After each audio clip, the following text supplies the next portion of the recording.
Kozhikode Sarovaram bio പാർക്കിന് സമീപത്തെ വിവാദ ഭൂമിയിൽ നടക്കുന്ന കാർഷിക മേളയ്ക്കെതിരെ പ്രതിഷേധം ശക്തമാകുന്നു.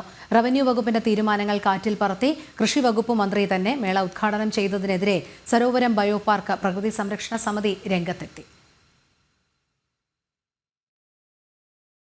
റവന്യൂ വകുപ്പും വിവിധ സർക്കാർ ഏജൻസികളും ഡാറ്റാ ബാങ്കിൽ ഉൾപ്പെട്ടതാണെന്ന് കണ്ടെത്തിയ സ്ഥലത്താണ് മേള നടക്കുന്നത്.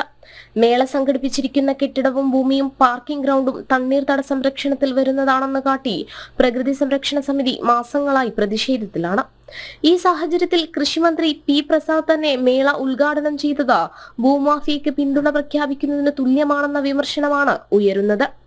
റവന്യൂ വകുപ്പ് തന്നെ ഈ സ്ഥലത്ത് നിന്ന് മണ്ണുമാന്തി യന്ത്രവും മറ്റും പിടികൂടിയിരുന്നു. ഈ ഭാഗത്ത് മറ്റു പരിപാടികൾക്ക് വിലക്കും ഏർപ്പെടുത്തിയിരുന്നു. തോട്ടത്തിൽ രവീന്ദ്രൻ MLA തുടങ്ങി വിവിധ രാഷ്ട്രീയ നേതാക്കൾ ചടങ്ങിൽ പങ്കെടുത്തിരുന്നു. ഇടതുപക്ഷവും വലതുപക്ഷവും പ്രദേശവാസികളെയും സമരസമിതിയെയും വഞ്ചിക്കുകയാണെന്ന വിമർശനമാണ് ഉയരുന്നത്. ജനം, കോഴിക്കോട്.